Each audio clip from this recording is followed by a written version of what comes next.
Star उत्सव पर देखिए आपके चहीते शोज अब से डीडी फ्री डिश पर। नहीं, अब ये युद्ध नहीं होगा। वाह दाऊ, क्या बात है। आज मुझे आप पे गर्व है। पहली बार आपने मेरी बात शीघ्र ही मान ली और उचित निर्णय भी लिया। मैं जानती हूँ रुक्मिणी, देखना वो गोपियाँ कुछ नहीं कर पाएंगी और ये कोई साधारण आयोजन नहीं है। जानती हूँ, द्वारका की प्रजा के साथ ऋषि मुनि देवगण ये सभी द्वारका पधारने वाले हैं।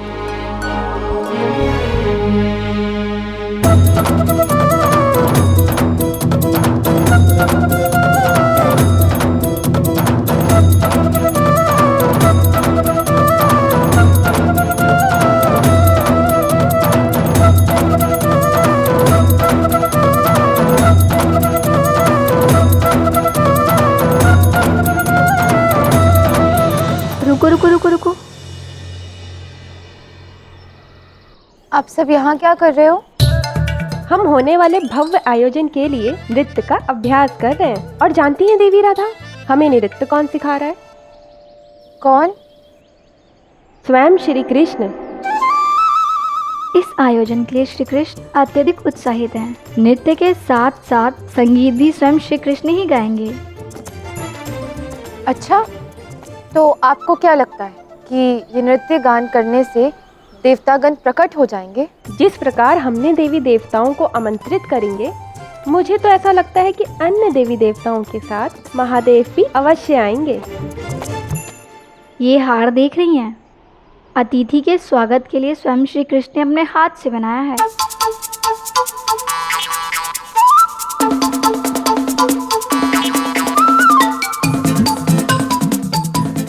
देखो, अत्यधिक उत्साहित होने की कोई आवश्यकता नहीं है। ये सारी व्यवस्था ना व्यर्थ भी हो सकती है और मुझे तो नहीं लगता कि तुम्हारे इस निमंत्रण से देवी देवता और ऋषिगण यहाँ आने वाले हैं। ऐसा तो हो ही नहीं सकता देवी राधा। मुझे राधा की बात पर पूर्ण विश्वास है। जैसा राधा कह रही है ना, वैसा ही होगा। आप राधा पर विश्वास कीजिए रानी रुक्मिणी, किंतु हमें तो श्री कृष्ण पर विश्वास है।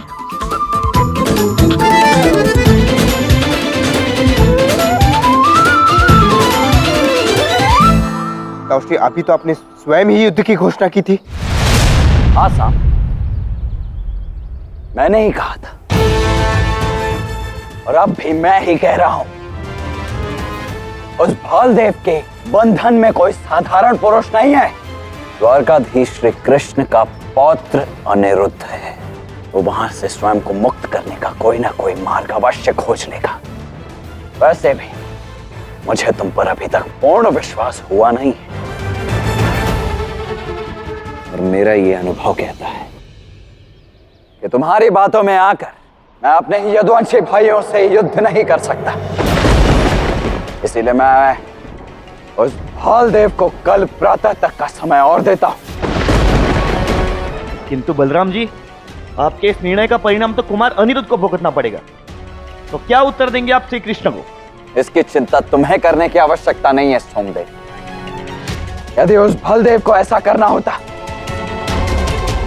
तो वो पहले ही कर चुका होता और इस शाम को तो यहां कदापि नहीं भेजता। इसीलिए अब इस पर और कोई चर्चा नहीं होगी।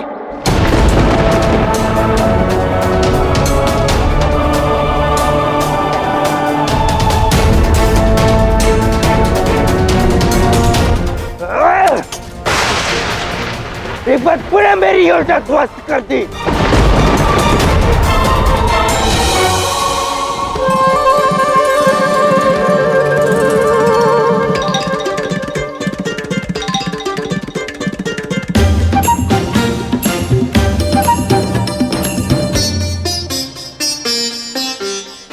देखा तुमने रुक्मिणी, किस प्रकार हमारे समक्ष से निकल गया वो, जैसे कि वो हमसे अपरिचित हो। चलो, हम किसी और मार्ग से महल चलते हैं।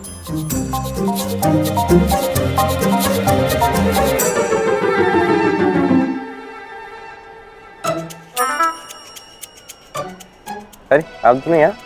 अब स्वयं ही देख लो।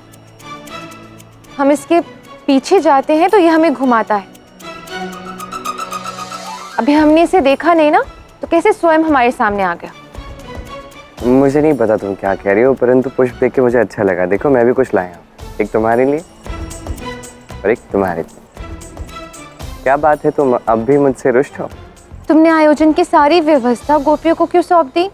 तुम्ही ने तो कहा था कि तुम मेरे स्वप्न को पूर्ण करने में कोई सहायता नहीं कर पाओगे। वो तो मैंने क्रोध में कहा था और तुमने सत्य मान लिया। हाँ देखो राधा, वैसे भी तुमने आज तक कितने कष्ट उठाए हैं, कितने कार्य किए हैं। आज गोपियां कार्य कर रही हैं तो उन्हें करने दो। वैसे सत्य कहूँ तो उनके साथ मुझे भी बड़ा आनंद आ रहा है। हाँ हाँ, जब तुम आनंद में हो तो हमें किस बात की चिंता होगी भला? और वैसे भी हमें तुम्हारी इस योजना में ना कोई रुचि नहीं है। हाँ, उचित कहा।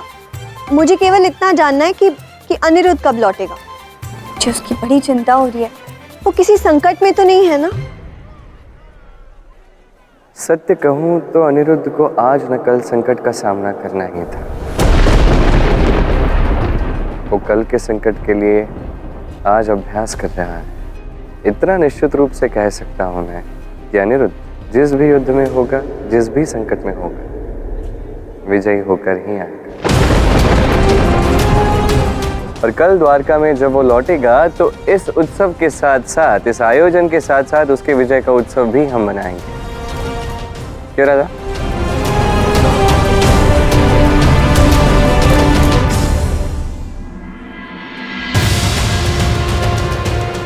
मेरे खीमे में आकर मुझे ही धमका रहे हो? इस दुष्टता के लिए तुमको बंदी बनाया जाता है।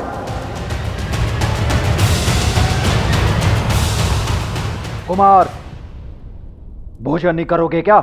इस भोजन से उदर की भूख तो शांत हो जाएगी बालदेव, किंतु इस भोजन को ग्रहण कर मैं इस बंधन को स्वीकार नहीं करना चाहता हूं। तुम्हें मुक्ति तभी मिलेगी जब श्री कृष्ण यहां आएंगे।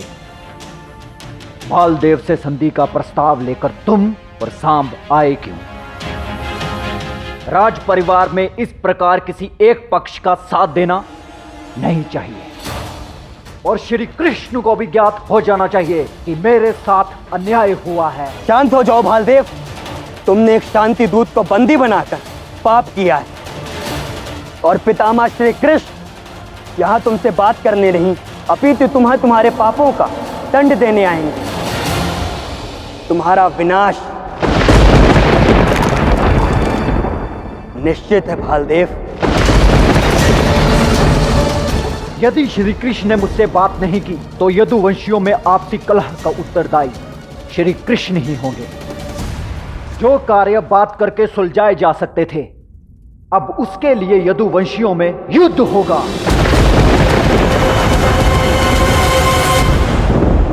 सुनिए, गड़े थोड़े टेढ़े मेढ़े बनाना।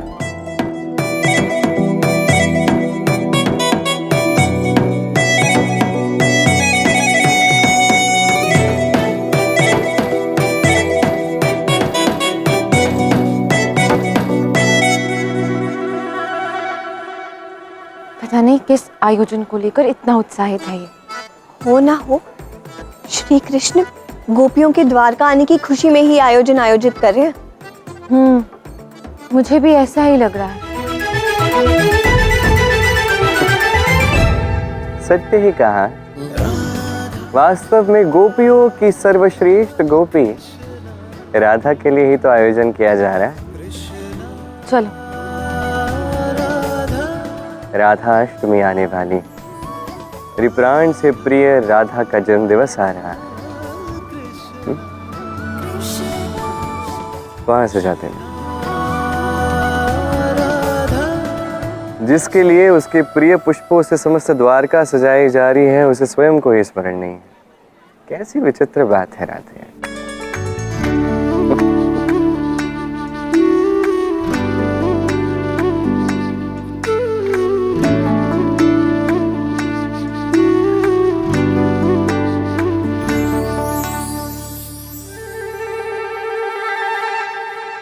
वाह, ये घड़े भी कुछ उसी प्रकार टेढ़े बने हैं जैसे हमारे प्रथम मिलन के समय तुमने बनाए थे राधे।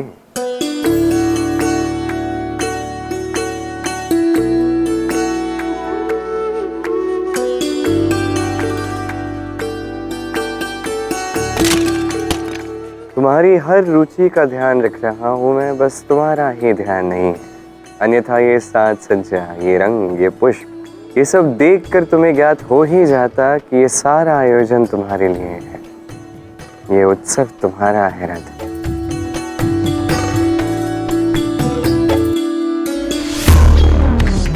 मेरा ये अनुभव कहता है कि तुम्हारी बातों में आकर मैं अपने यदुवंशी भाइयों से युद्ध नहीं कर सकता।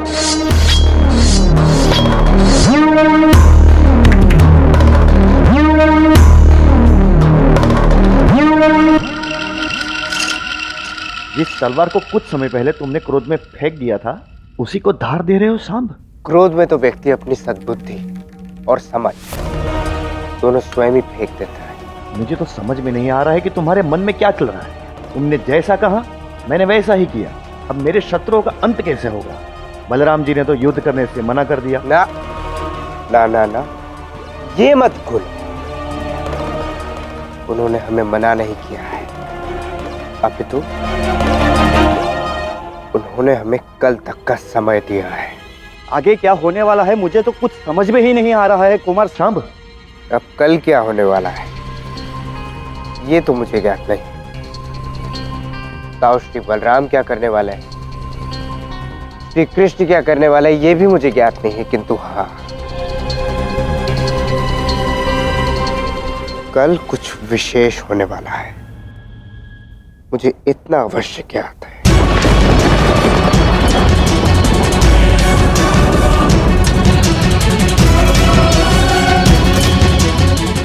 यदुवंशियों का संबंध इन केशों की ही भांति क्षीण हो चुका है। अब एक धारदार तलवार से इनका अंत निश्चित है, और वो तलवार बनूंगा मैं। अब कल द्वारका में उत्सव नहीं, अपितु यदुवंशियों के मध्य युद्ध होगा।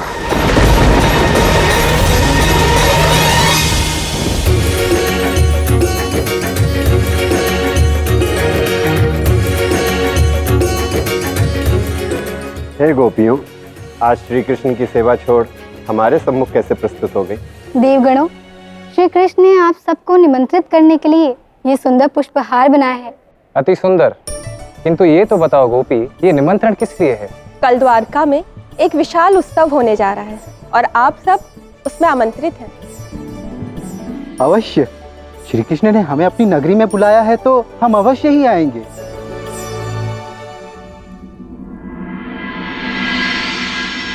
राधा, राधा, यदि सभी देवगण द्वारका आ गए तो तुम्हारी बात असत्य हो जाएगी। नहीं रुक्मिणी, यदि देवी देवता मेरे और कृष्ण के प्रेम को जानते हैं तो जिस आयोजन में राधा सम्मिलित ही नहीं है तो कल उस आयोजन में आएंगे ही नहीं।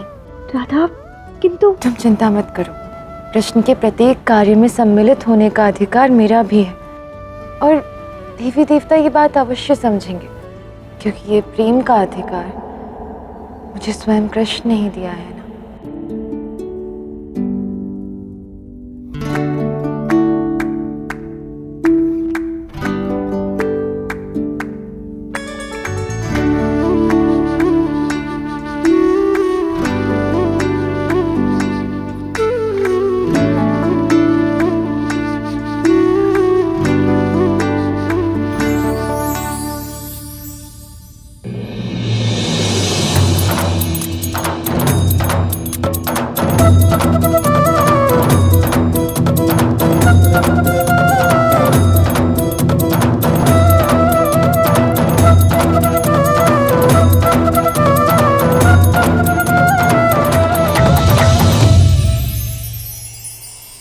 महादेव और देवी पार्वती, हम आपको परस्पर पुष्पहार पहनाने का निवेदन करते हैं।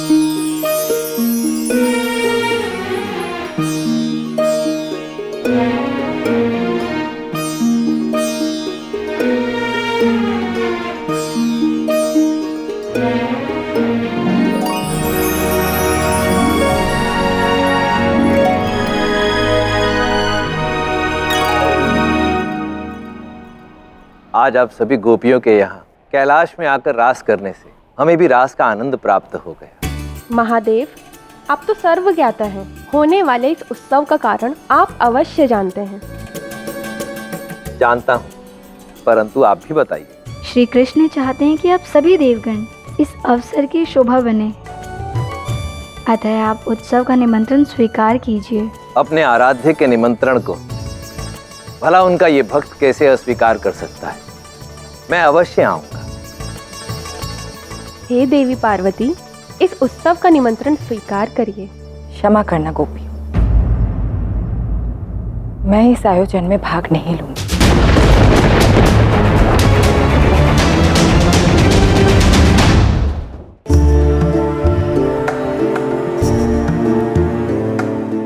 देवी, आप श्री कृष्ण के आमंत्रण को अस्वीकार कर रहे हैं, परंतु क्यों? क्योंकि ये निमंत्रण कृष्ण की ओर से है, राधा कृष्ण की ओर से नहीं। मुझे ऐसा अनुभव हुआ कि राधा इस आयोजन में सम्मिलित ही नहीं, अन्यथा राधा अपनी सखी को स्वयं इस उत्सव के लिए आमंत्रण देने आती। राधा के स्थान पर गोपियां ये कार्य कर रही, इसलिए अवश्य मेरी सखी आहत होगी। महादेव, जो कुछ भी हो, श्री कृष्ण को ये कार्य राधा को सौंपना चाहिए था।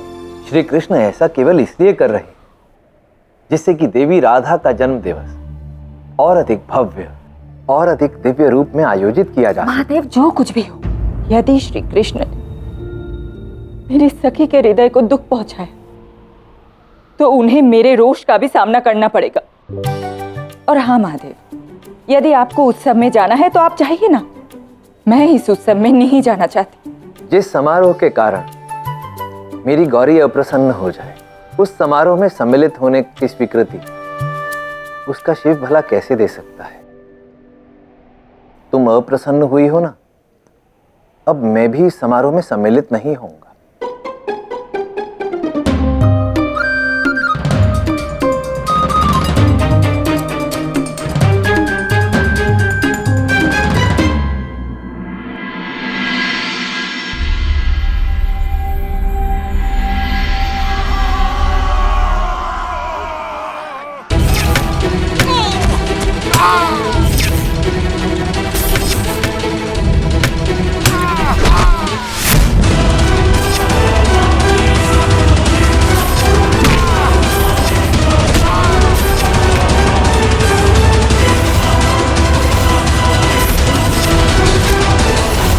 तो अंततः यदुवंशियों के मध्य फूट पड़ चुकी है।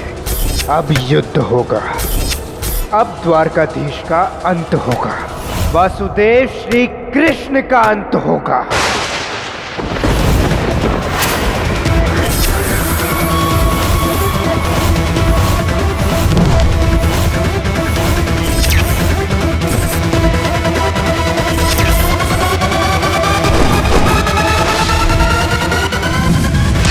राधा!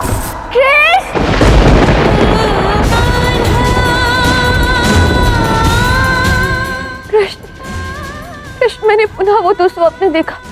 वो स्वप्न में तुम्हारा अंत और वास्तविकता में प्रेम मैं कैसे कर पाऊंगी?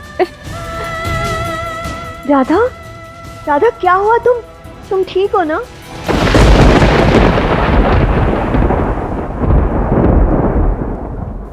रुक्मिणी, केवल एक दुस्वप्न था। कोई बात नहीं, तुम आओ, कुछ समय मेरे साथ भ्रमण करो, थोड़ा अच्छा अनुभव करो। आओ राधा। हाँ, क्योंकि अब मुझे निद्रा तो आने नहीं वाली।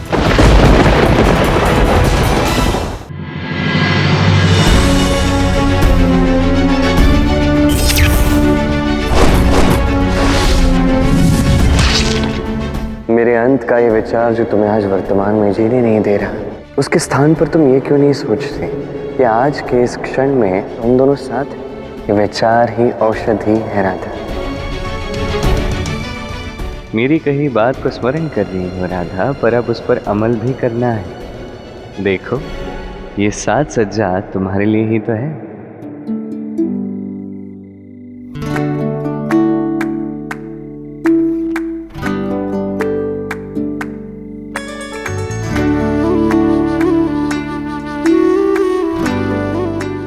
रुक्मिणी, मुझे इस आयोजन में कुछ तो अत्यंत विशेष लग रहा है।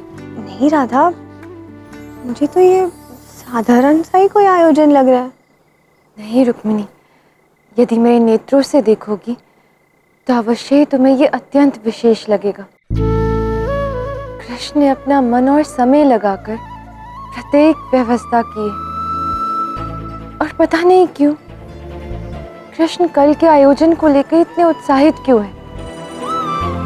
तो अब कल ही ज्ञात हो पाएगा। अब जानकर क्या करेंगी राधा रानी?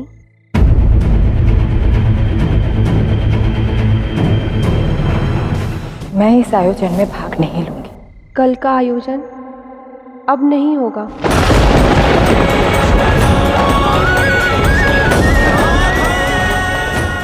ये उत्सव केवल तुम्हारे लिए ही तो है राधे।